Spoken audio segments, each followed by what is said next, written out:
শ্রীরাম, জয় জয় শ্রীরাম। এটাই হচ্ছে রাম মন্দিরের মূল প্রবেশ পথ। এখান থেকেই মন্দির দর্শনের জন্য যেতে হবে।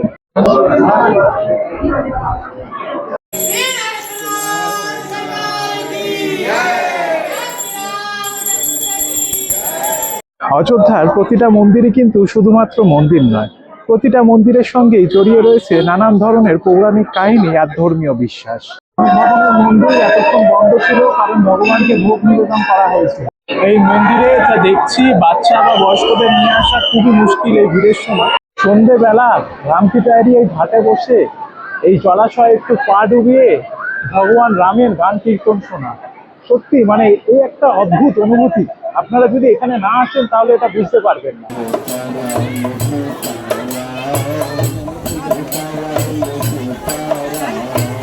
নমস্কার, সকলকে স্বাগত জানাই আমাদের আরো একটি নতুন পর্বে। আমাদের আজকের পর্বে আপনাদের ঘুরিয়ে দেখাবো ভগবান পুরুষোত্তম রামচন্দ্রের জন্মভূমি অযোধ্যা। স্নান টান করে এইমাত্র বেরোলাম হোটেল রুম থেকে, আর এখন যাচ্ছি হচ্ছে হনুমানগাড়ির হনুমান মন্দির দর্শন করতে। এই অযোধ্যায় একটা প্রাচীন কথা বেশ কয়েক বছর ধরে প্রচলিত রয়েছে, জানেন তো, যে এখানে নাকি যে হনুমানজি রয়েছেন মানে হনুমানগাড়ি মন্দিরে, তিনি নাকি অযোধ্যার রামলালাকে পাহারা দিয়ে চলেছেন কয়েকশো বছর ধরে। তাই এখানকার প্রথা হচ্ছে সবার আগে আপনাদের হনুমানগাড়ির মন্দির দর্শন করতে হবে, তারপর গিয়েই অযোধ্যার রাম মন্দির দর্শন করতে হবে।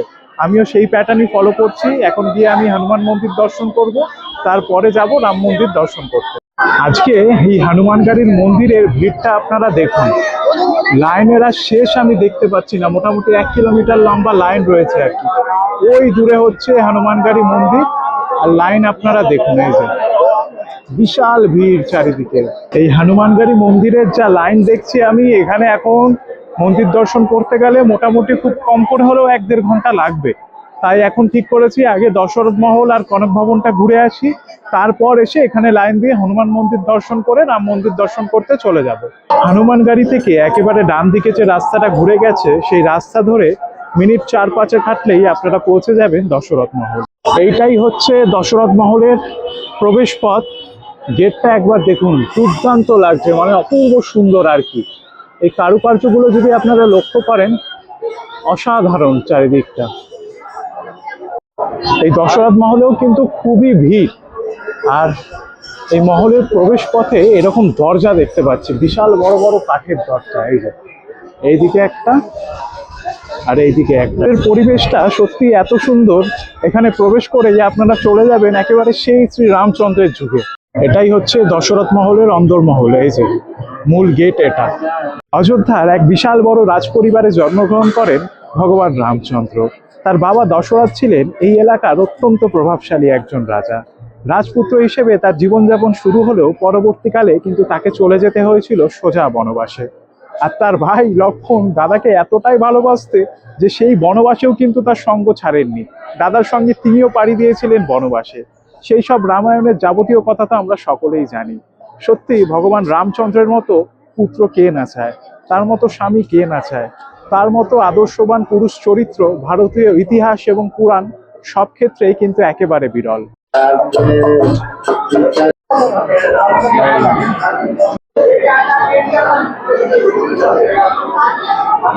এখন আমি হেঁটে বেড়াচ্ছি দশরথ মহলের একেবারে ভেতরের অন্দরমহলে। এই জায়গায় হয়তো একসময় খেলা করতো ছোট্ট রামলালা ও তার ভাইরা। দশরথ মহল আপনাদের ঘুরিয়ে দেখালাম, এখন যাচ্ছি হচ্ছে কনক ভবন দেখতে। কনক ভবন দশরথ মহলের ঠিক পাশের গলিতেই অবস্থিত, পায়ে হেঁটে যেতে ওই 2-3 মিনিট লাগবে। এই দেখুন, এই হচ্ছে দশরথ মহল, আর ঠিক তার পাশের গলি দিয়ে 2-3 মিনিট হাঁটলেই সোজা পৌঁছে যাব একেবারে কনক ভবনে। এটাই হচ্ছে কনক ভবন, এই হচ্ছে মূল মন্দির।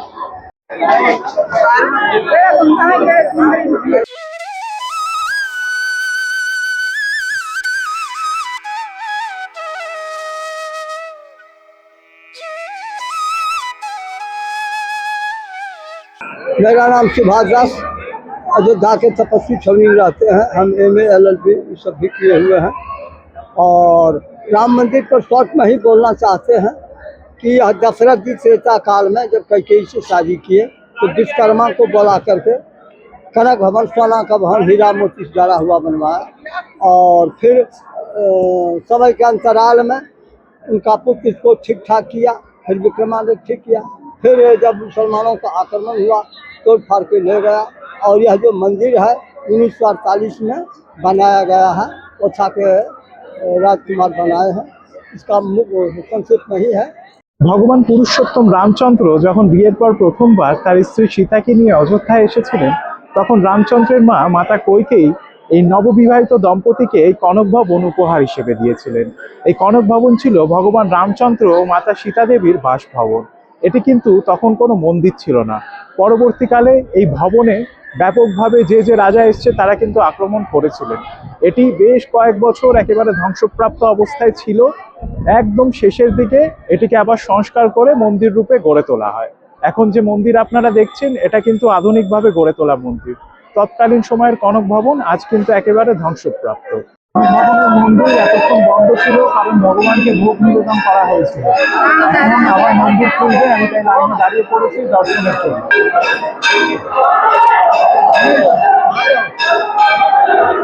আপনাদের এবার এই কনক ভবনের টাইমিংটা একটু বলে দিই। এই কনক ভবন সোম থেকে রবি সপ্তাহে 7 দিনই খোলা থাকে। প্রতিদিন সকাল 9টার সময় এই ভবন খোলা হয় আর দুপুর 12:30টার সময় বন্ধ করে দেওয়া হয়। আবার বিকেল 4টের সময় খোলা হয় আর রাত 9:30টার সময় বন্ধ করে দেওয়া হয়।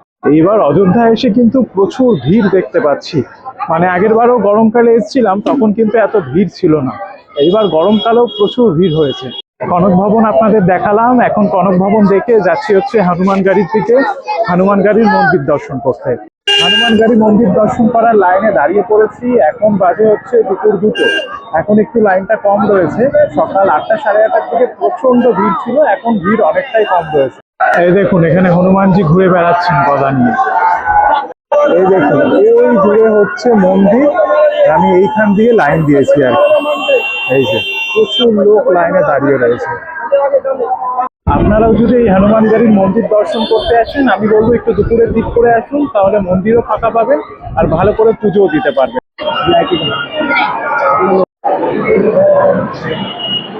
প্রায় 25-30 মিনিট লাইনে দাঁড়ানোর পর এই সবে প্রবেশ করলাম হনুমানগাড়ির মূল মন্দিরে। এখনো কিন্তু অনেকটাই ভিড় রয়েছে আর চারিদিকে জয় শ্রীরাম ধ্বনিতে একেবারে কান কাটা যাচ্ছে না। ভক্তরা তাদের আবেগ আর দূরে রাখতে পারছেন না মন্দিরের সামনে এসে। দেখুন এটাই হচ্ছে হনুমানগাড়ির মূল মন্দির।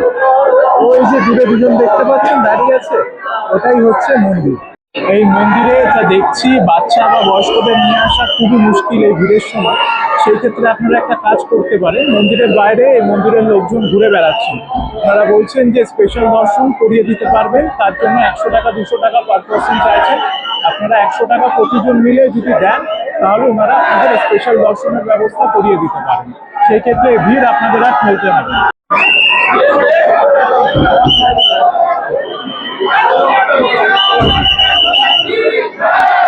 দেখুন মন্দিরের সামনে এরকম দুজন সেবায়েত রয়েছেন। আপনারা যদি পুজো দিতে চান এই যে সেবায়েতের হাতে ফুল প্রসাদ দেবেন, ওনারা পুজো দিয়ে আপনাদের আবার ফেরত দিয়ে দেবেন।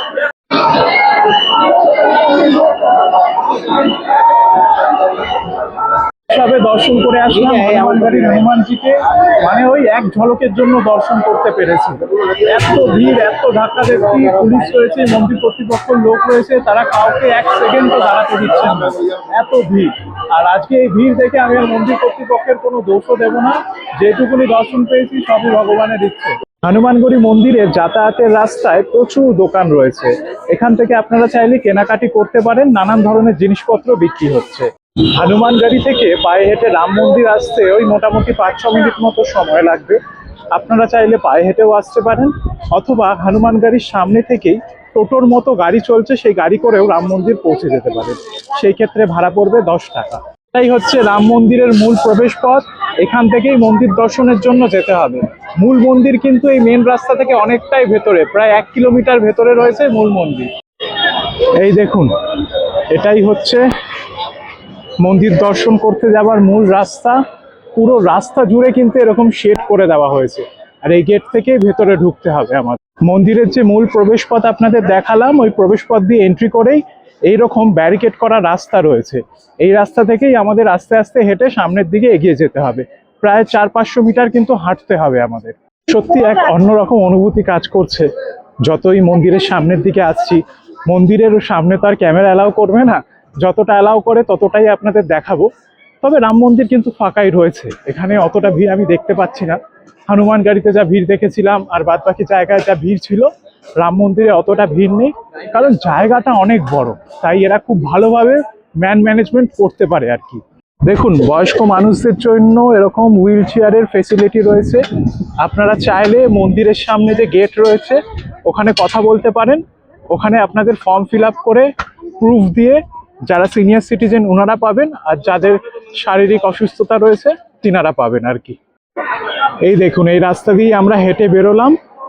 এবার আমাদের সামনে এসে এখানে যে কাউন্টারগুলো দেখছেন, এই কাউন্টারে সিকিউরিটি চেক করাতে হবে।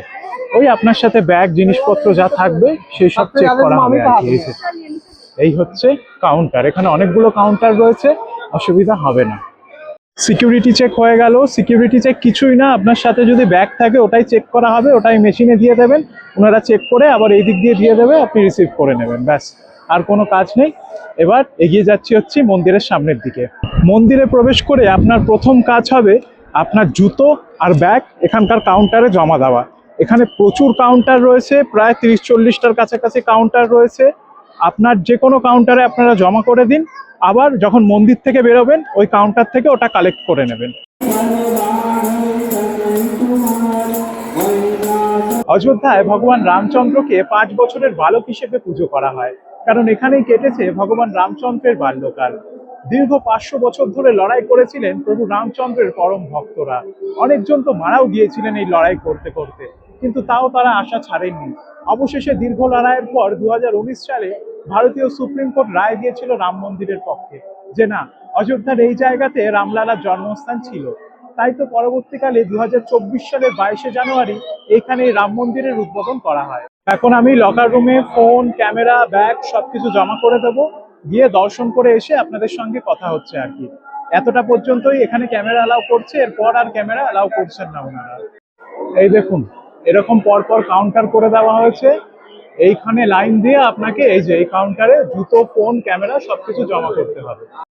দেখুন, এইখানে আপনাদের ফোন টোন সব জমা করতে হবে, মালপত্র এখানে জমা করে ঠিক তার পাশেই রয়েছে এই যে শ্রী রামলালা দর্শন মার্গ, এখান থেকে লাইন দিতে হবে রাম মন্দির দর্শনের জন্য। রাম নাম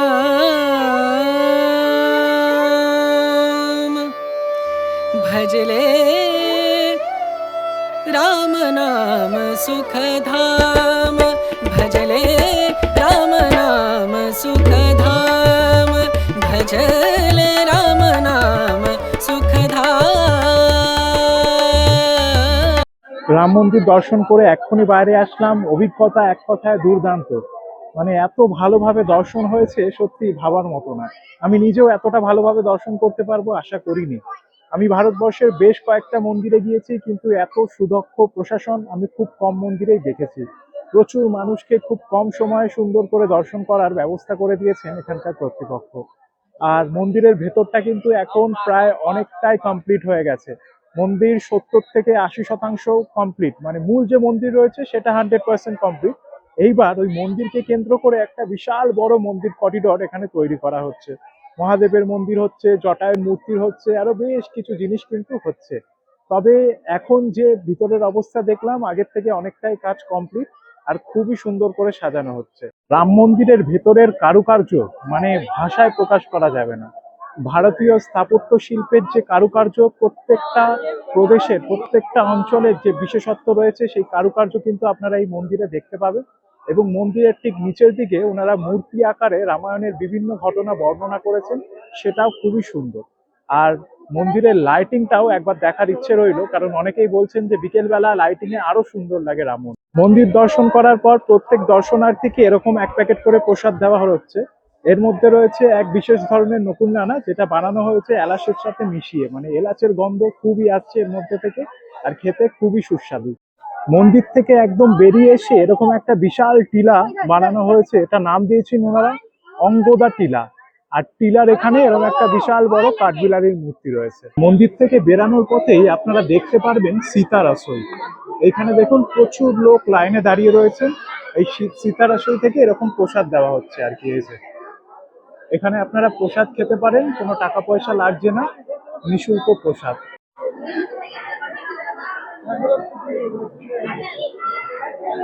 প্রসাদ নিয়ে চলে আসলাম। প্রসাদে দেওয়া হচ্ছে এরকম গরম গরম খিচুড়ি, দুপাতা খিচুড়ি নিয়ে নিয়েছি। একজনকে দুটো করেই দিচ্ছে, পরে আপনাদের লাগলে আবার লাইন দিয়ে নিয়ে আসতে পারেন। আর এরকম এক প্যাকেট করে ওআরএস দিচ্ছে, খুবই ভালো, গরমে তো খুবই কাজে লাগবে এটা। এই যে ওআরএস। এখন প্রসাদটা খেয়ে দেখি কেমন।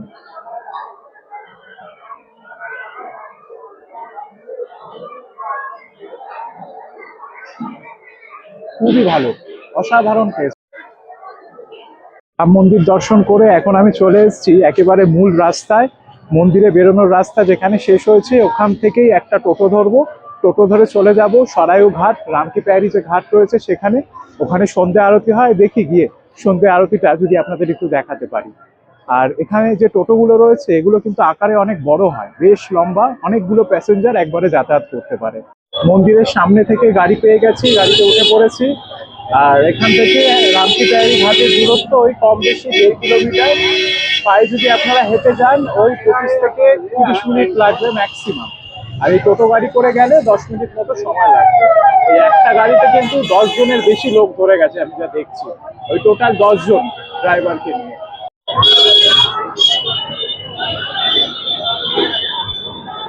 এখন আমি দাঁড়িয়ে রয়েছি লতা মঙ্গেশকর চকের একদম সামনে। আমার পিছনে যে বিশাল বিনার একটা প্রতিকৃতি আপনারা দেখতে পাচ্ছেন, শিল্পী লতা মঙ্গেশকরের স্মরণে কিন্তু এই প্রতিকৃতি তৈরি করা হয়েছে।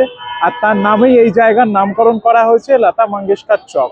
এই দেখুন, এটাই হচ্ছে লতা মঙ্গেশকর চকের সেই বিখ্যাত বিনার। এখানে রামকি প্যারি ঘাটের সামনে ফুচকা বিক্রি হচ্ছে।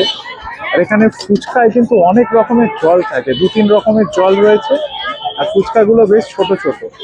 এনারা আলু না, মানে ঘুগনি, মটর আর আলু দিয়ে তরকারি দিচ্ছেন, আর তার সাথে জল দিচ্ছেন।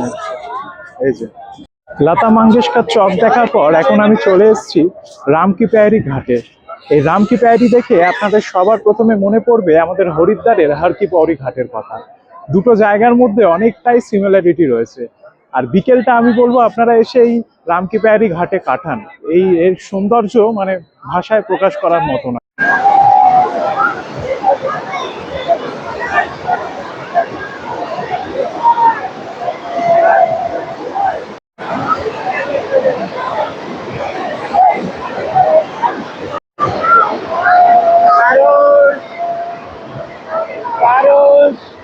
সন্ধ্যেবেলা রামকি প্যারি এই ঘাটে বসে এই জলাশয়ে একটু পা ডুবিয়ে ভগবান রামের গান কীর্তন শোনা, সত্যি মানে এই একটা অদ্ভুত অনুভূতি। আপনারা যদি এখানে না আসেন তাহলে এটা বুঝতে পারবেন না। আপনারা যদি রামকি প্যারি ঘাটে আসেন আমি বলবো এসে একবার স্নান করুন। জলটা এত ঠান্ডা, আর এখানে স্নান করার কিন্তু মজাই আলাদা। এখানে স্নান করে আপনারা চেঞ্জও করতে পারবেন, চেঞ্জিং রুমও করে দেওয়া হয়েছে এখানকার কর্তৃপক্ষের তরফ থেকে। মেল ফিমেল সব রকম চেঞ্জিং রুম আছে, কোনো অসুবিধা হবে না। স্নান করুন, স্নান করে একটা মানে আলাদাই মজা আর কি। এখন এসে গিয়েছি সরায়ু নদীর তীরে। এই সরায়ু নদীতেও কিন্তু প্রচুর মানুষ স্নান করছেন। আর এখানে বোটিং এরও ব্যবস্থা রয়েছে। এই সরায়ু নদীর তীরেই সন্ধ্যেবেলায় গঙ্গা আরতি হবে। এই দেখুন, স্নান করার জন্য এখানে টেম্পোরারি একটা ঘাট মতো বানানো হয়েছে। জলটাকে আনা হয়েছে, এনে ওইদিকে দেখুন একটা প্লাস্টিকের সাঁকো মতো করা হয়েছে যা দিয়ে লোক চলাচল করছে। আর এইদিকে ল্যান্ড রয়েছে মাটির মতো, আর এইদিকেও সাঁকোর মতো করা হয়েছে। আর সাঁকোর ওই পারে রয়েছে বোটিং পয়েন্ট, 100 টাকা করে নিচ্ছে। এখানে চাইলে আপনারা বোটিংও করতে পারেন। আমি আর বোট চড়ছি না আজকে, কারণ ওদিকে গঙ্গা আরতি এক্ষুনি শুরু হয়ে যাবে। বোট চড়তে গেলে আর গঙ্গা আরতি দেখা হবে না। আর 100-150 টাকা দিয়ে এত শর্ট ডিস্টেন্সে বোট চড়ার ইচ্ছেও খুব একটা আমার নেই। বোট পরবর্তীতে যখন বারাণসী যাব সেখানে গিয়ে চড়বো। बोलो सिया बल रामचंद्र की जय सिया राम। नान्यं जाने नैव जाने न जाने सर्वांगे हरिचंदनं सुललितं कंठे च मुक्तावली सज्जोदितां रक्तवस्त्रां। बोलो श्री राम जय राम।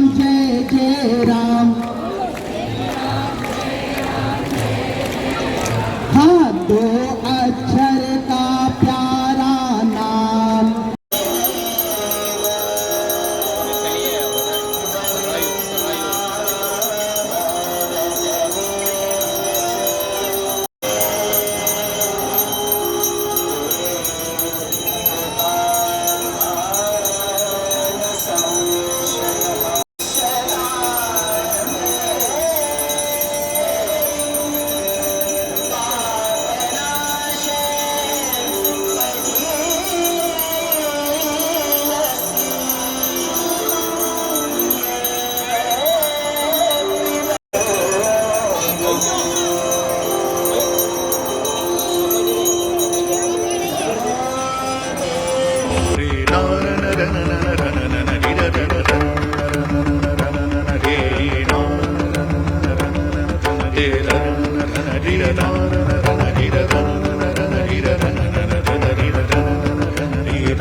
এক্ষুনি আরতি দেখে আসলাম, আরতি দেখে এখন বসে আছি হচ্ছে রামকি প্যারি যে জলাশয় রয়েছে সেখানে। এখানে এক্ষুনি শুরু হবে লাইট অ্যান্ড সাউন্ড শো, সেটাই এখন দেখব।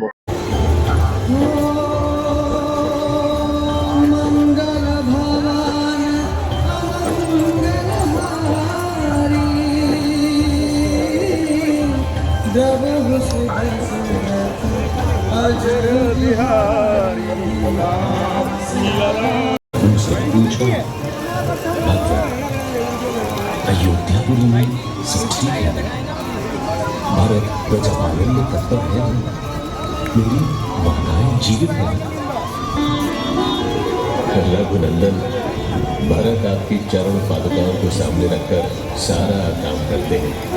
এখন আমি পায়ে হেঁটেই রামকি প্যারির এই জলাশয় পার করে ওই পারে যাচ্ছি। এখন এখানে এতটাই জল কম যে পায়ে হেঁটে পার করতেও কোনো অসুবিধা হবে না। এখন এই পারে চলে এসেছি, এখন যাচ্ছি হচ্ছে নাগেশ্বর মহাদেব মন্দির দর্শন করতে। এই নাগেশ্বর মহাদেব মন্দির হচ্ছে রামকি প্যারির এই পারটায়, যেই পারে আপনাকে গাড়ি নামাবে অথবা আপনি হেঁটে প্রথমে যেই পারটায় আসবেন লতা মঙ্গেশকর চকের কাছে, সেইখান থেকে আপনাকে পায়ে হেঁটে ব্রিজ ক্রস করে এই পারে আসতে হবে। এই পারে আসলেই আপনারা দেখতে পারবেন নাগেশ্বরনাথ মহাদেব মন্দির। এই দেখুন, এটাই হচ্ছে মন্দির, মন্দিরে প্রবেশের মূল রাস্তা, নাগেশ্বরনাথ মন্দির।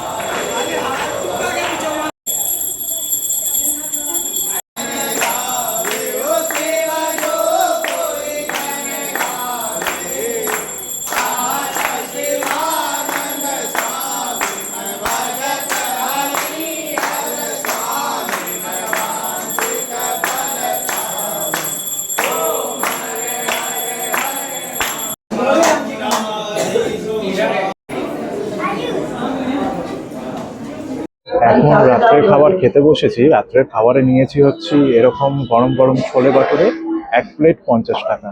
2টো বাটুরে রয়েছে আর কাবলি ছোলার তরকারি, ভালোই খেতে। এই দেখুন অযোধ্যার ফুচকার দোকান, এই দিদির দোকান। এখানের ফুচকার বিশেষত্ব হচ্ছে এখানে হরেক রকমের জল থাকে। এখানে 4 রকমের জল রয়েছে, আর ফুচকাগুলো একটু ছোট ছোট হয় আর কি। এই যে, তো আমার অযোধ্যা ঘোরা মোটামুটি শেষ। বেশ কয়েকটা জায়গা আপনাদের ঘুরিয়ে দেখালাম। আপনাদের কেমন লাগলো কমেন্ট করে অবশ্যই জানাবেন। আজকের ভিডিওটা এখানেই শেষ করছি। খুব তাড়াতাড়ি আপনাদের সঙ্গে দেখা হচ্ছে আমাদের পরবর্তী পর্বে।